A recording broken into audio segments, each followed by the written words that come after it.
নমস্কার বন্ধুরা, আশাতে খোঁজে নতুন একটা ভিডিওতে আপনাদের স্বাগত জানাই। আজ আমি আলু দিয়ে চিকেন কষা রান্না করব।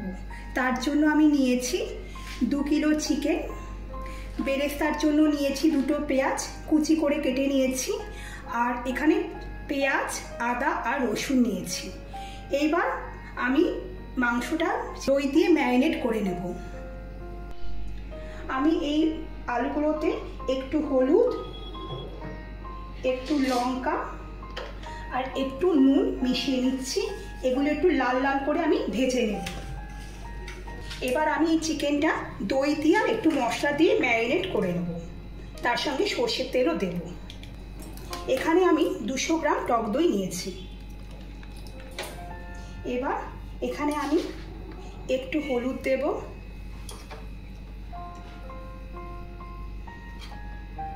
আর একটু কাঁচা তেল দেব, সর্ষের তেল।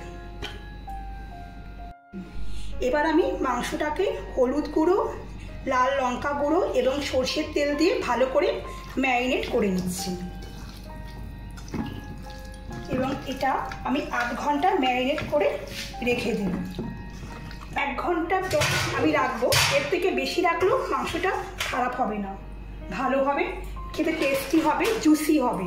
এটা ঢেকে দিলাম।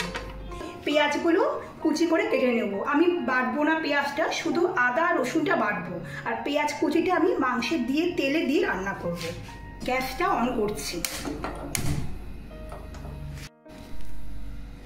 কড়াই গরম হয়ে গেছে। এবার আমি সর্ষের তেল দিয়ে দিচ্ছি কড়াইতে। এবার এখানে আলুর মধ্যে হলুদ, লঙ্কা গুঁড়ো, নুন মেখে রেখেছি।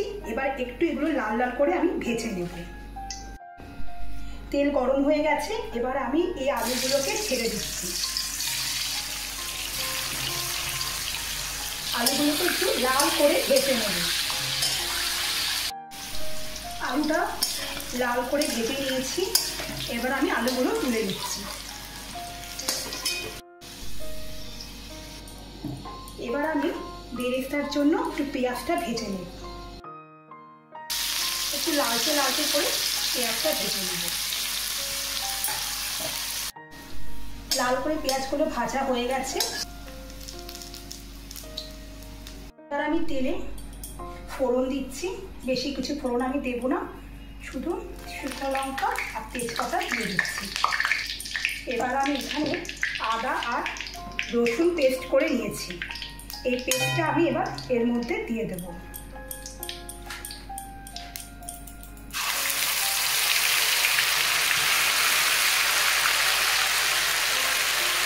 এখন একটু ভালো করে কষিয়ে নেব। কুচনো পেঁয়াজগুলো দিয়ে দেব। এবার এগুলো একটু হালকা করে ভেজে নেব। যখন পেঁয়াজটা একটু নিয়ে আসবে, তখন আমি চিকেনের ম্যারিনেটটা এখানে দিয়ে দেব। এবার এখানে একটু নুন আর একটু হলুদ দিয়ে দিচ্ছি। নুনটা দিলে পেঁয়াজটা তাড়াতাড়ি মজে যাবে। এবার একটু ভালো করে নাড়িয়ে নিচ্ছি। আর পেঁয়াজটা নরম হলে পরে আমি চিকেন ম্যারিনেটটা ছেড়ে দেবো এখানে।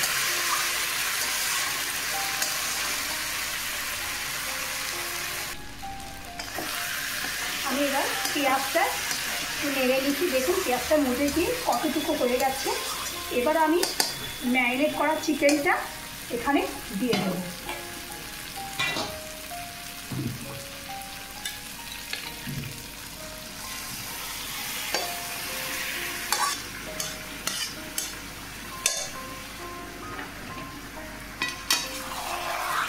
এবার একটু পেঁয়াজ রসুনের সাথে মশলাটাকে একটু মেখে নিচ্ছি।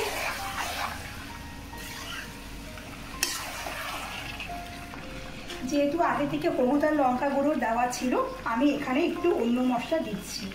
1 চামচ এখানে দিচ্ছি জিরের গুঁড়ো, এখানে দিচ্ছি 1 চামচ ধনের গুঁড়ো। এবার এখানে স্বাদ মতো একটু নুন দিয়ে দিচ্ছি, আর একটু সামান্য মিষ্টি দেবো।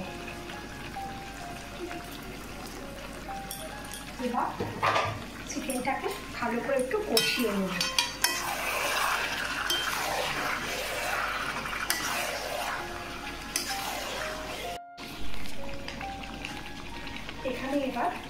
লঙ্কার গুঁড়ো দিয়ে দিচ্ছি। এটা মিশিয়ে দিচ্ছি। যেহেতু মাংসটা ম্যারিনেট করে রাখা ছিল, এটা বেশিক্ষণ সময় লাগবে না। এবার আমি ঢেকে দেব।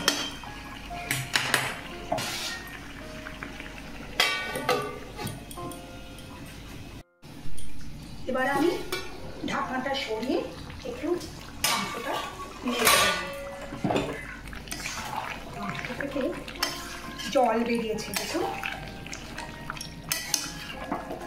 আচ্ছা, এখানে আমি একটু জল গরম বসিয়েছি মাংসে দেওয়ার জন্য। একটু ঝোল ঝোল কষা কষা করবো, যাতে ভাতের সাথে খেতে ভালো লাগে। জলটা গরম হয়ে গেছে, এবার আমি জলটা মাংসে দিয়ে দেবো। এবার ভেজে রাখা আলুগুলো আমি ছেড়ে দেবো। এবার একটু ভালো করে নাড়িয়ে নেব। এবার এটা আমি ঢেকে দেব।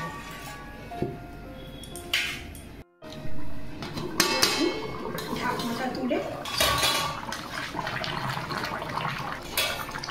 এই পর্যায়ে আমি এখানে গরম মশলা দিয়ে দিচ্ছি।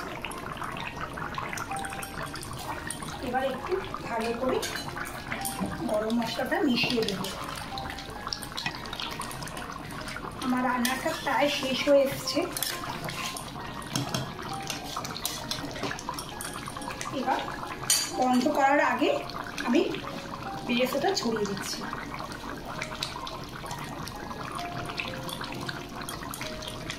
এবার ঢেকে দিচ্ছি। এবার ঢাকনাটা দিয়ে 10 মিনিট রেখে দেব। এবার আমি ঢাকনাটা তুলে নিচ্ছি। দেখুন, এটা পরিবেশনের জন্য একদম তৈরি হয়ে গেছে। বাটিতে নামিয়ে নিচ্ছি সার্ভ করার জন্য। কি বলুন তো বন্ধুরা, এটা আমার মানির কাছ থেকে, আমার শাশুড়ি মার কাছ থেকে শিখেছি। আপনাদের কেমন লাগলো সেটা অবশ্যই কমেন্টে জানাবেন। আর ভালো লাগলে লাইক, শেয়ার এবং সাবস্ক্রাইব করে দেবেন। আপনারা ভালো থাকবেন, সুস্থ থাকবেন। ধন্যবাদ।